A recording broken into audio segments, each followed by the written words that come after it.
So you put it in your mouth, and what type of digestion do you think will happen in your mouth?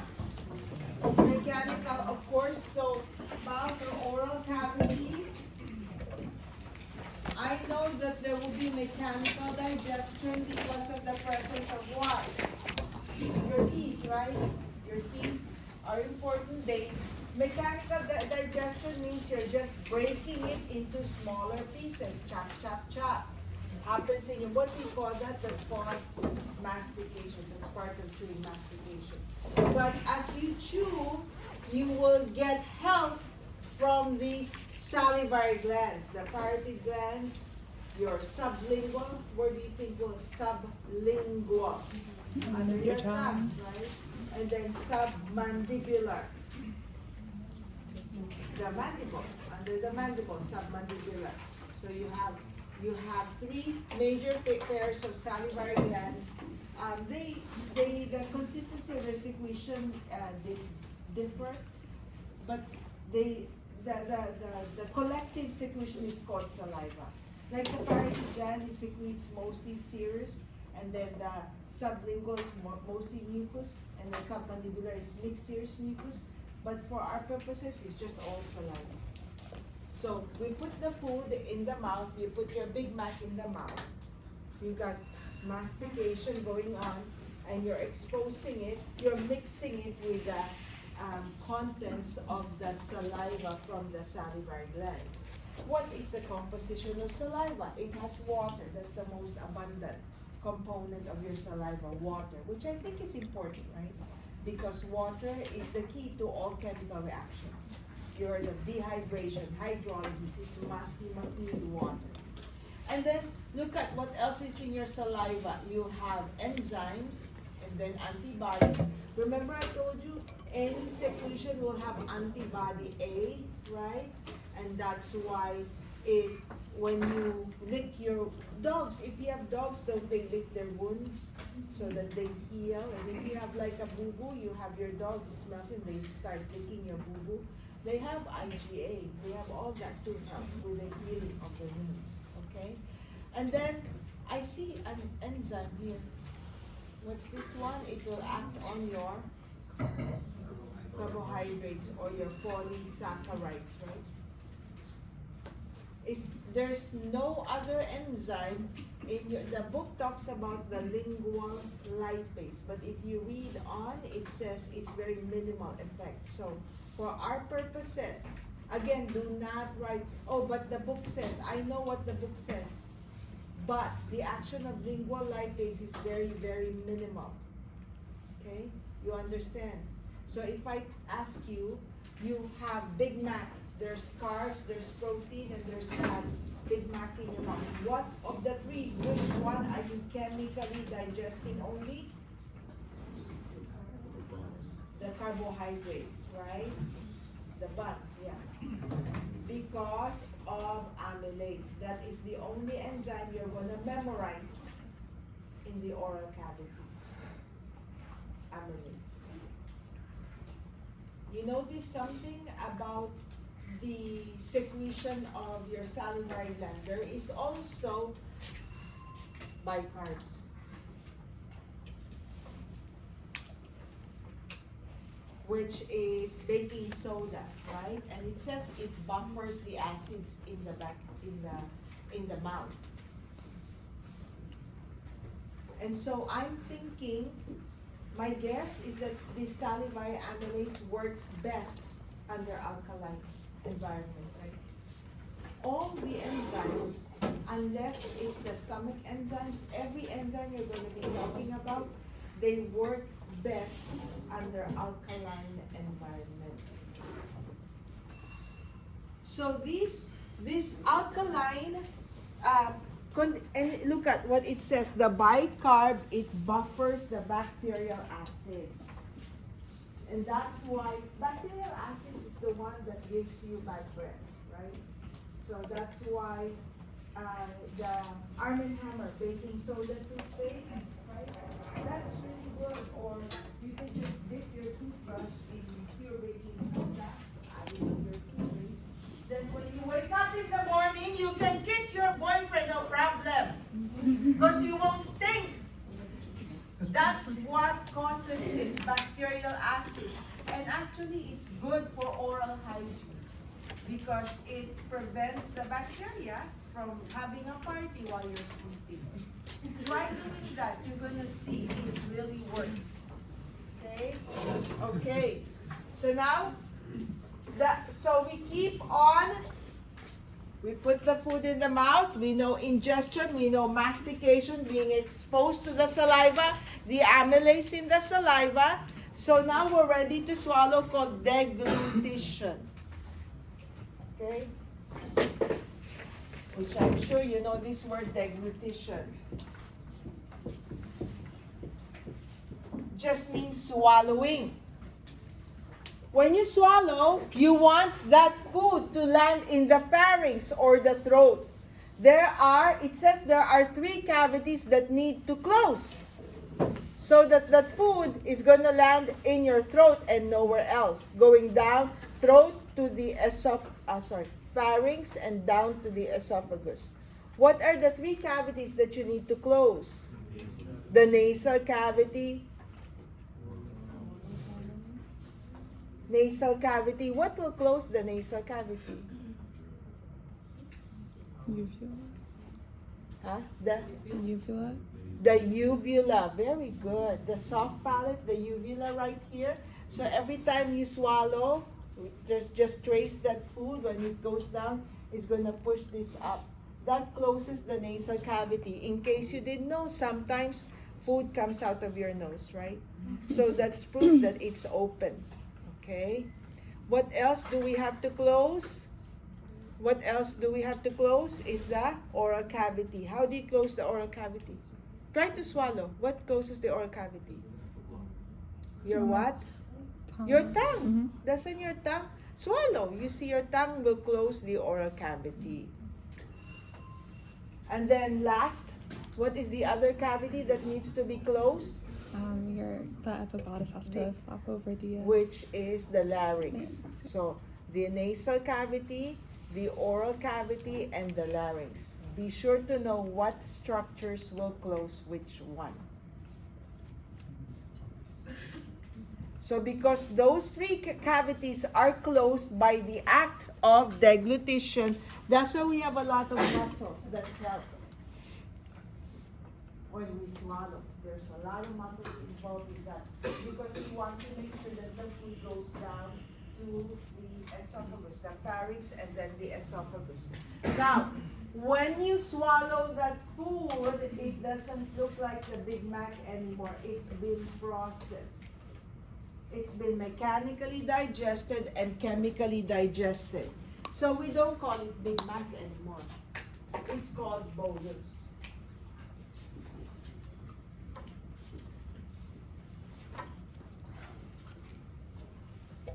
Okay? The epiglottis closes the airway? Or what? The larynx.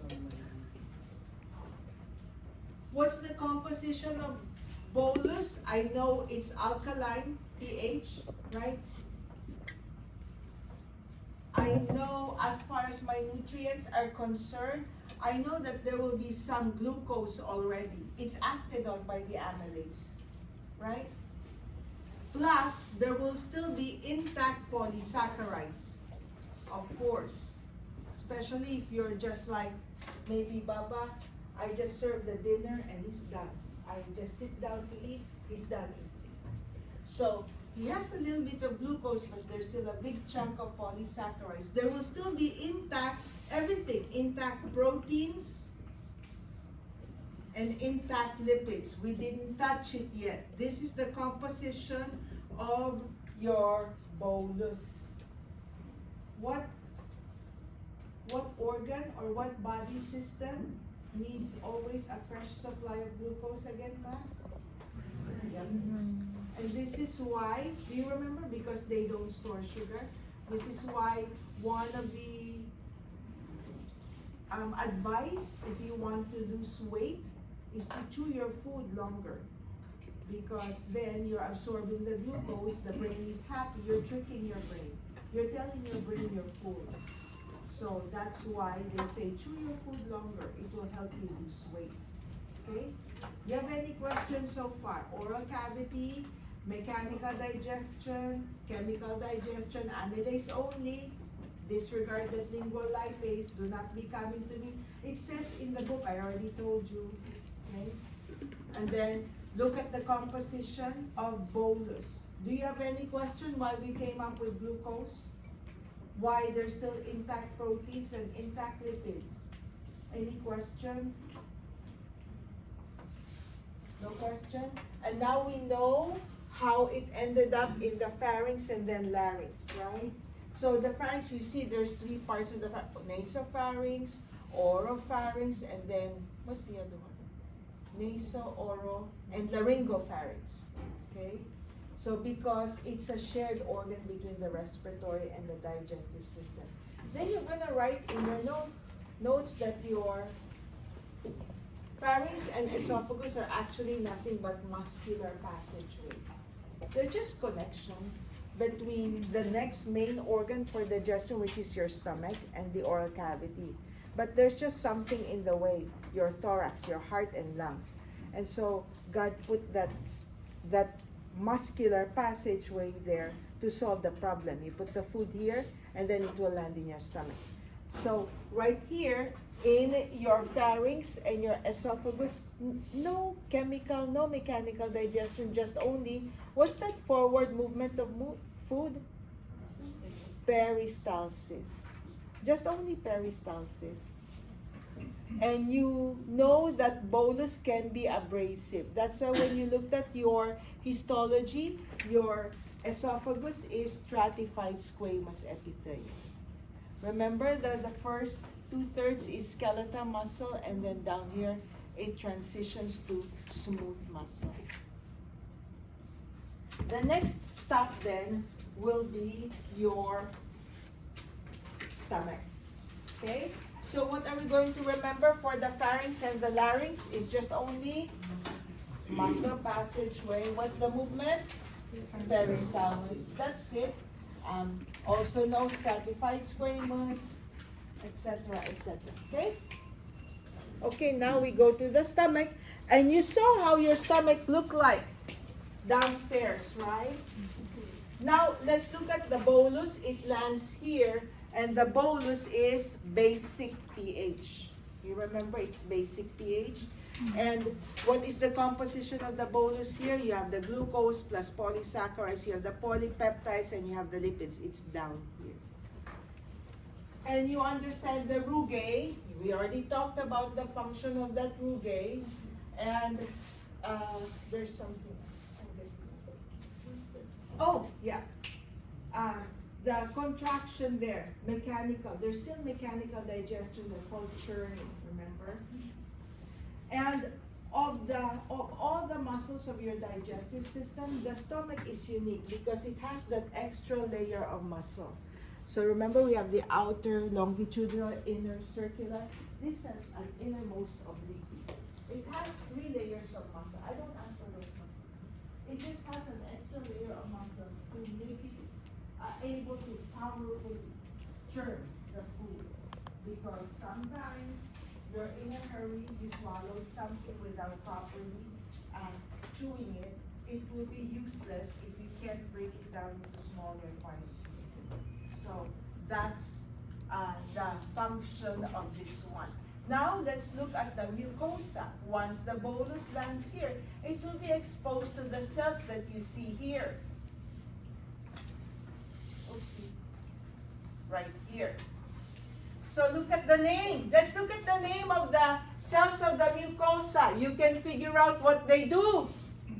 Mucous neck cells. What do they do? They make, yeah, that's the name. Mucous neck cell. They make mucus. By the way, downstairs in the lab, we won't be able to see which one is which. You have to have a special stain to figure out. Maybe the mucous neck cells may be the easiest to find because you know it's filled with mucus and you know how mucus looks like. But the others, you can't. Okay? And then there will be these cells, the parietal cells that secretes hydrochloric acid, and intrinsic factor. When you check for acid, what do you check? How do you know if something is acid or base? What do you look for? You look for the pH. You see P, parietal cell, H, pH, acid. So they secrete the hydrochloric acid. That's how I try to remember, whatever will help you. pH, you're testing for the acid, hydrochloric acid. Okay? And it also secretes intrinsic factor, which is very important. Intrinsic factor actually is important for the absorption of vitamin B12. So these parietal cells are very active in secreting the intrinsic factor close to the pylorus over here. You have a lot of them here, which is the most common site of ulcers, right? Which, remember, all these cells, they prefer acid environment. And so people who take maybe antacids, or people who have frequent ulcers, maybe those ulcer means the cell is dead, right? So maybe those cells are dead, and so they have inability to secrete intrinsic factor. Can you highlight the word intrinsic factor? Because of all of the functions or the secretions in the stomach, intrinsic factor is one secretion that cannot be synthetically replaced. Which means if you damage those cells that make intrinsic factor, you're just in trouble. You just have to make sure that you inject B12. You ever have some patients who go for B12 shots regularly? That's because they have had stomach pathology that killed those cells. Those cells are no longer doing it. That's the only function of the stomach that you cannot replace. So you just have to solve the problem. Okay, I have asked that in the test. Worded differently, but the answer is intrinsic factor.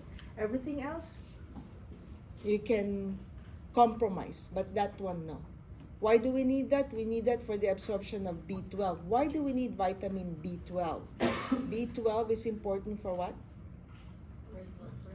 Red blood cell maturation. Very good. Remember when we were looking at the red blood cell life cycle? When we were looking at how we recycle the red blood cells? You look at the colon, you see B12. And now you know intrinsic factor is important for your cells to absorb vitamin B12. Okay? Okay, so that's the function of this cell. There's another cell. It's called the chief cell. It's the one that secretes the enzyme called pepsinogen. What will this digest? Pepsinogen is a zymogen that will digest proteins. So remember, pepsinogen has to be, that's the zymogen form. It has to be activated to the active form called pepsin. What will convert it to pepsin is acid. That's why you notice people who take frequent antacids, if they take a high protein meal, they get upset stomach. Because the antacid that they take is now compromising the acid environment that is supposed to convert the pepsinogen to pepsin. Right? You got that? So let's look at the acid right here. Your cells do not make hydrochloric acid. If they make hydrochloric acid, they will die. Right? Because the most abundant component of every cell is protein. So they'll die. So you look at this picture, this is the stomach, the lumen. It says lumen of the stomach right here. It's the combination, carbon dioxide, which is a common waste product, plus water, forming carbonic acid, and you have the carbonic acid separating into bicarb and hydrogen. The hydrogen gets released to the gastric lumen, and the chloride gets released. And it's in, I don't ask this process. I'm just showing you so that you know, because I can ask that the cells do not make pure hydrochloric acid. And makes sense, right? If our cells made pure hydrochloric acid, their cells will die. So you see what they do? They release hydrogen ion right here, plus chloride, and it's in the lumen, safe from the cells. It's here that they combine. Now you have an acidic environment. And it's okay, these cells will not suffer because you remember, you have mucous neck cells there, you have goblet cells, lots of mucus. There's also surface mucus, there's a lot of cells that secrete mucus. So even though you have hydrochloric acid here, these cells are safe. You got that? You got that? So the point is, the stomach is acidic, and we need that acid to convert that pepsinogen to pepsin. Do you ever do this? Something falls. Oh, not 2 seconds. Don't you do that? Something drops. Baba does. When Lily says, "Mommy, I dropped it."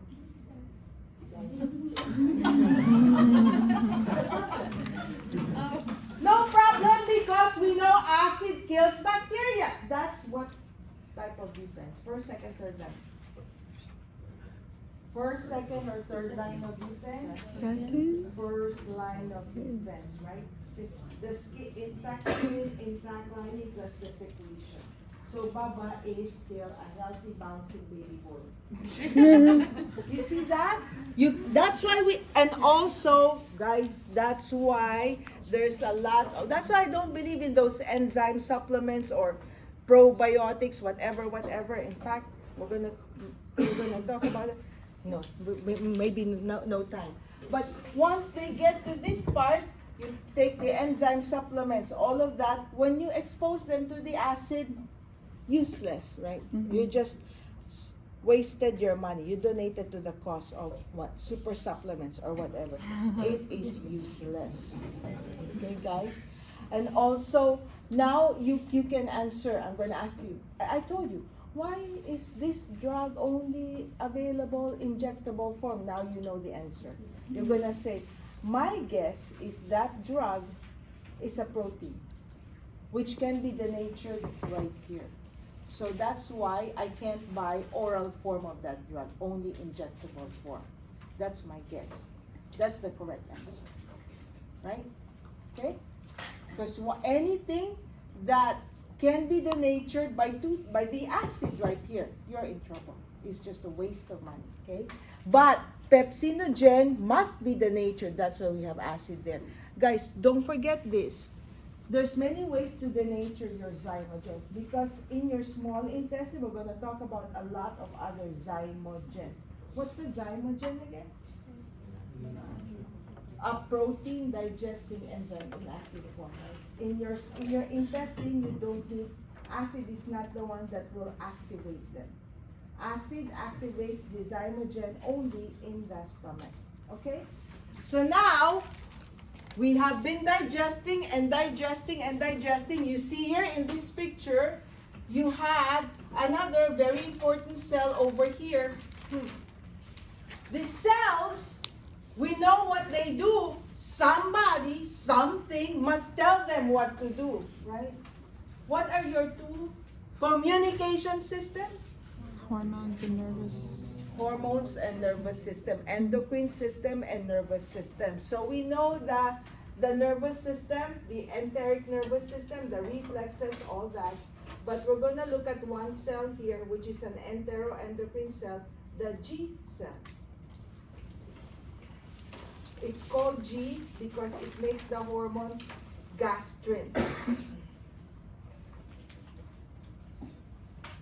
Do you know the target cell of the G cell is itself? The stomach itself. So what type of secretion is that? Endocrine, autocrine, or paracrine? Autocrine. Autocrine, right? It targets itself. Yeah? Can also be paracrine because it targets neighboring cells within here. So what do you think? The target of the hormone gastrin is the stomach itself. And the hormone gastrin is gonna be released by my G cells when there is food in the stomach. So you tell me, what do you think will gastrin tell the stomach to do? You have two choices. Increase activity or decrease activity? Very good. Increase, right? You got it. Right? It just makes sense. They release gastrin in the presence of food there. So I think gastrin will tell all of those cells increase activity because food just landed from the mouth. Very good. So, in the stomach, is there mechanical digestion? Yes. What do you call it? Yes. Is there chemical digestion? Yes. Of what? Proteins. Proteins, right? The polypeptides. Because of the enzyme what? Pepsin. Which was initially what? Pepsinogen. And how did you convert it to pepsin? The Gastrin. acid. Or the acid. What hormone guided their activity? Gastrin. Gastrin. Secreted by what cells? G The G cells. cells. Very good. Okay. So now we're gonna look at the composition of our food in the stomach. Okay. So I'm gonna look at the. So this one is just showing you the nervous system plus the endocrine system, the hormones working on that. Okay. We concentrate on gastrin. Then I'm gonna look at the composition. You see how it's been liquefied now. The bolus is no longer bolus, it's gonna be liquefied. And I'm gonna look at that. I know that there was glucose that dropped from your mouth, right?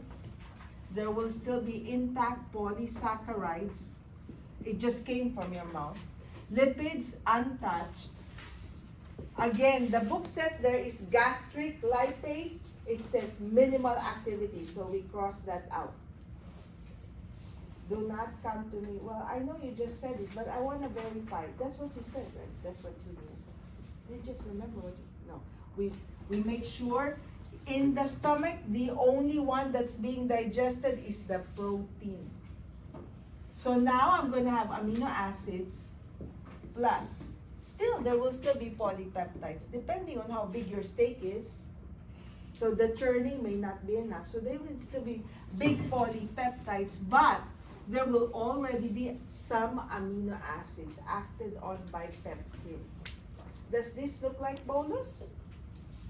What was the composition of bolus again? Can you tell me? Bolus plus polysaccharides, then lipids and polypeptides, right? So it's, and then here look at this composition of the food that is acted on by your gastric. It's called gastric juice, all of the secretion. I have the glucose plus polysaccharides, yes. I have the lipids, but now amino acids show up.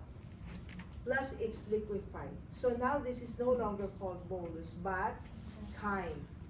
Okay? So now we call it, from here on, all the way until we get to the ileum, it's called chyme. When you get to the ileum, it becomes feces or poop. So in the mouth, Big Mac, then as you swallow, bolus. In the stomach, chyme, all the way to the ileum, it starts becoming feces. That's it.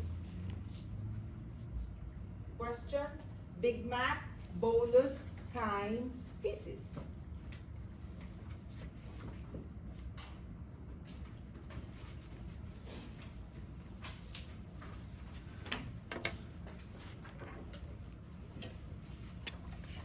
Okay? So there's no absorption. We haven't, you look at the cells here, do you see anything that says absorptive cell? Nothing, right? You have no absorptive cells in the stomach. So you're not absorbing any nutrients yet. We were able to absorb glucose in the oral cavity, but not here. Although, it has been found that there are two substances absorbed in the stomach. One is aspirin, and the other one is, guess? Alcohol. Very good. Alcohol. That's why they say before, if you want to drink, 6 million bottles, eat first, full stomach, so that it will take, you don't get drunk right away. Because it gets absorbed there very fast. But we're gonna talk about alcohol, which is a no-no, right? Okay. Question so far, and you now know the histology, right? So look at this one. This will help you in trying to figure out, am I looking at the small intestine or the stomach? I told you there's not too much absorption going on here. So just think, which one do you think will have more surface area? Will you absorb or will you don't absorb? Will you absorb? So that's why you look at this one, it's not as deep as the small intestine, because in the small intestine, you have to absorb. So there's really high surface area. The villus is deeper. Okay? Okay. We're moving on. Now, so you see it's now liquid. So the bolus was alkaline pH. And now this one, the chyme, is acid pH, right? Because gastric juice is acidic, right? And then you know the composition. There will be glucose, there will be amino acids, but there will still be intact polysaccharides, intact polypeptides, and intact lipids. This is the composition of chyme. And it's been liquefied. So here, this is your sphincter, the pyloric sphincter. Here is where nervous system comes, right? This is just how I want you to understand the nerve. First of all, it's just like your heart that it continuously fires the entire nervous system. So it will have lots of voltage gates, it just continuously fires. And then there's also a separate set that will powerfully contract when there's food in there. But the fact that, I want you to not forget that, it has to continuously fire. Your entire GI tract has to continuously contract whether you ate or not. You know why? You know that in the colon you got germs. So if some people fast, right, for like maybe however many days, if your GI tract is empty, right, and you got germs down there, don't you think that the germs can easily creep up, right? And that's the importance of that continuous firing, continuous contraction of your GI tract. It starts here and it goes down, and then starts here, goes down. It's called MMC, or migrating motility complex contractions.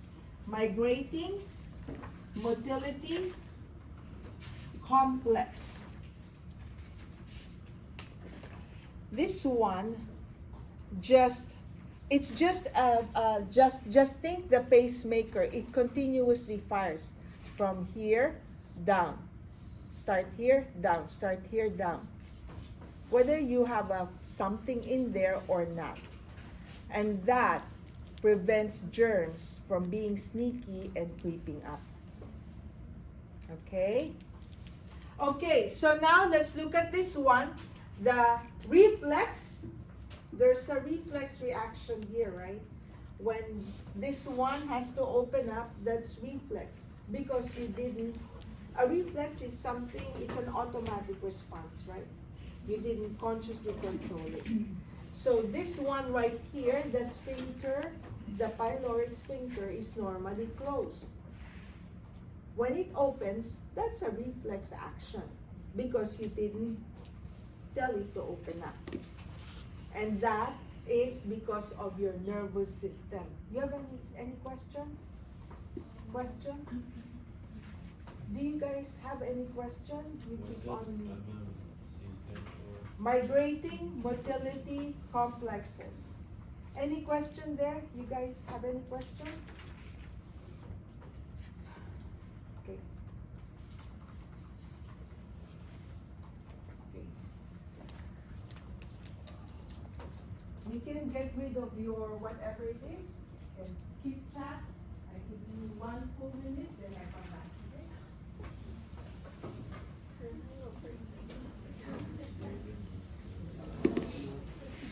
That was like really aggressive.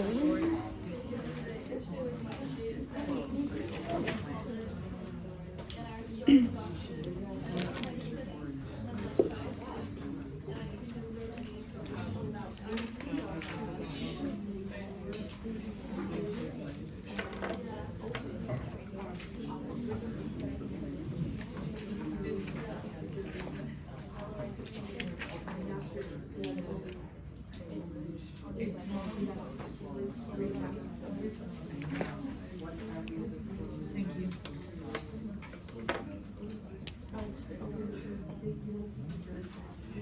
It makes sense.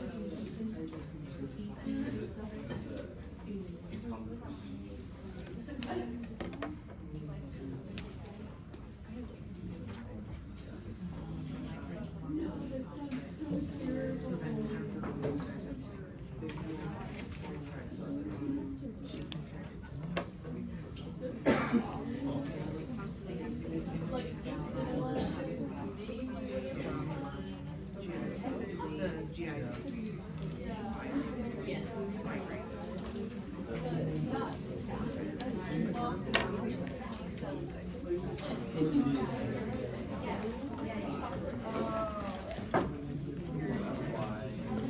Chime in.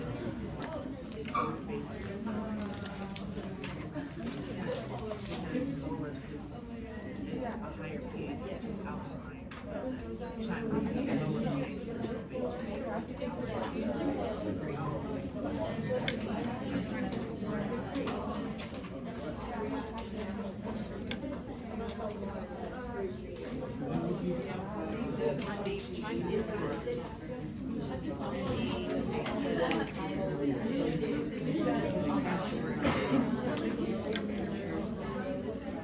Okay, guys, are you done with your chit-chatting?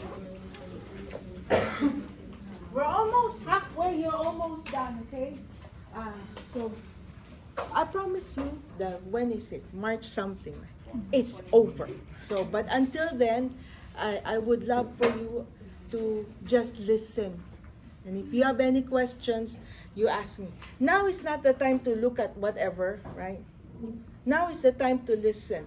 Because if you notice, ANP2 is more difficult. So I'm trying to help you.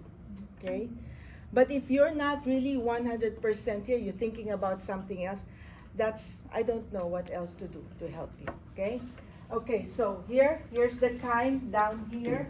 What did we say? Every other organ of the digestive system likes what, acid or alkaline pH? Alkaline. Yes. So there's a problem here. Look at, what's this first part of, now we have some, do you remember reflex opening? That's just reflex, right? Okay, now it opens like this. It only allows a drip at a time.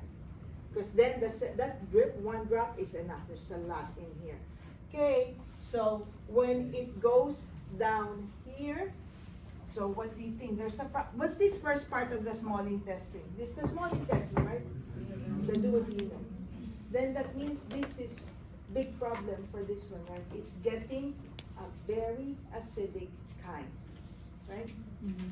So the cells of the duodenum must be quick. They need help. Okay? So they call for help. First of all, let's look at the cells of the duodenum right here. Sorry.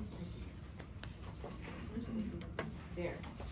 I'm gonna go look at the cells. So I'm gonna go back to the others. Here's the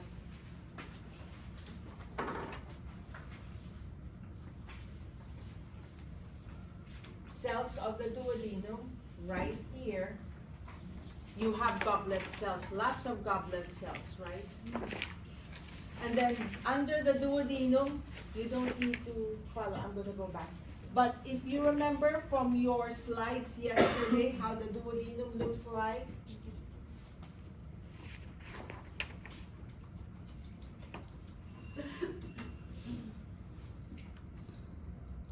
do you remember all of these glands called submucosal glands?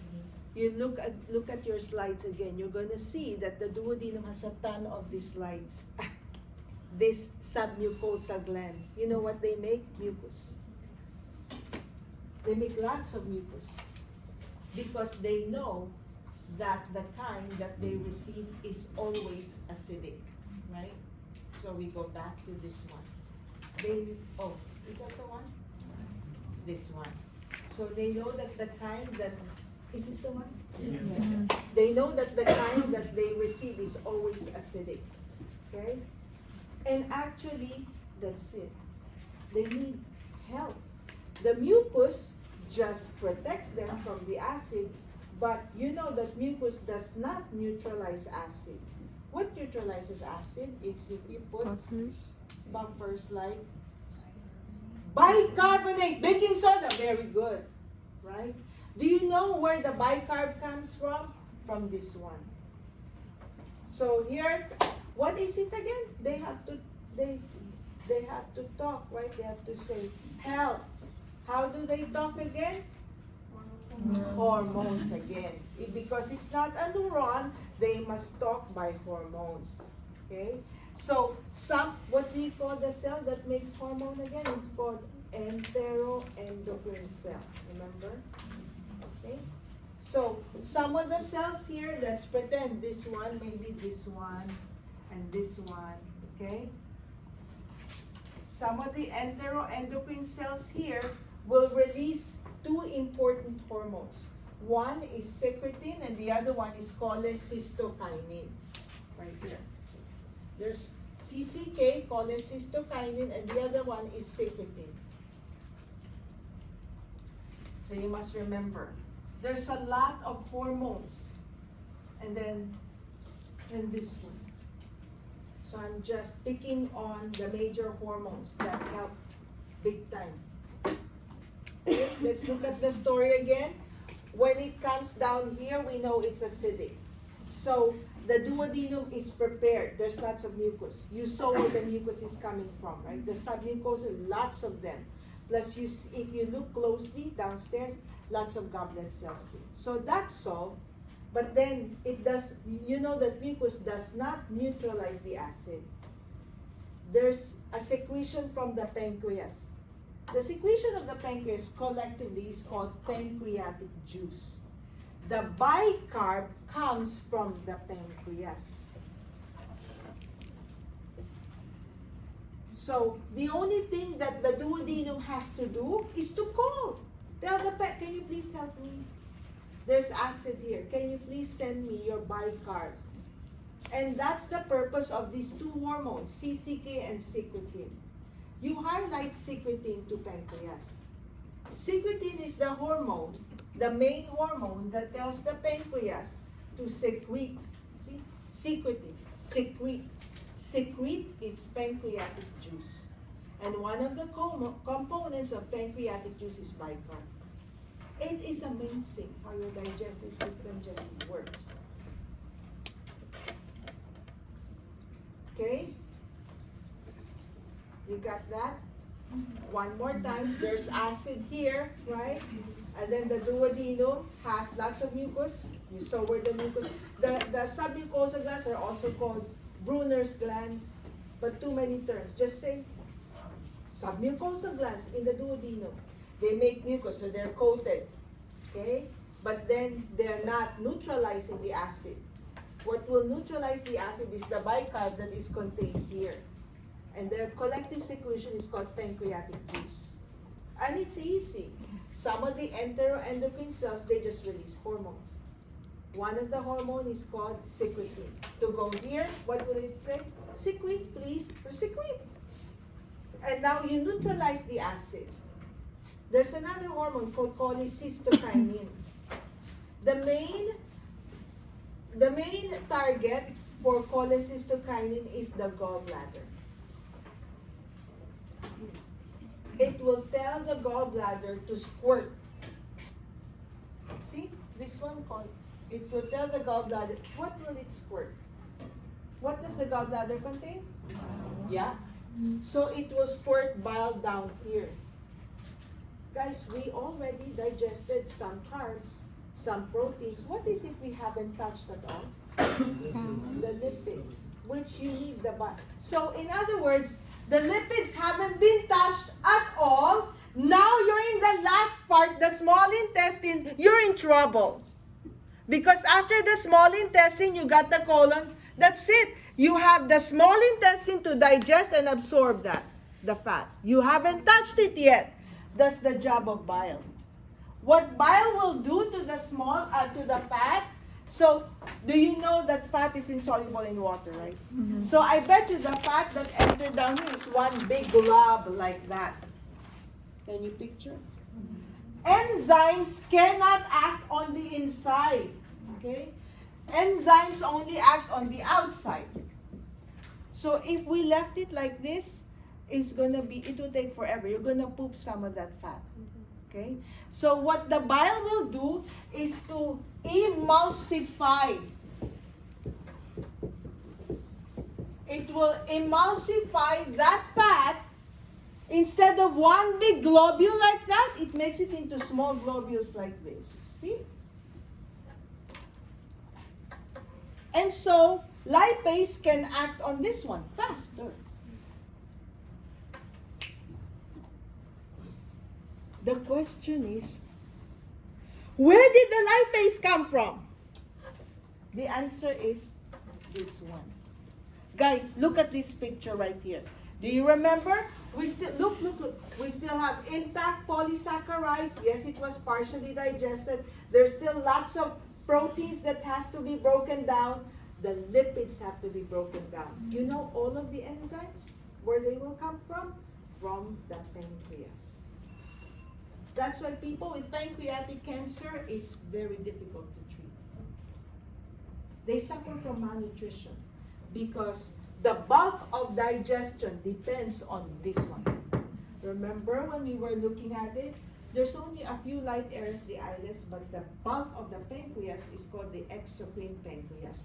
Look at the composition of your pancreatic juice. Look at that. Look at, guys, pancreatic amylase, pancreatic lipase. You see that? Look at all of these enzymes. These are all proteases. They came from the pancreas. Does the duodenum secrete any enzyme at all? The answer is yes, one. Oh no, not one, a few. And we're going to talk about that tomorrow.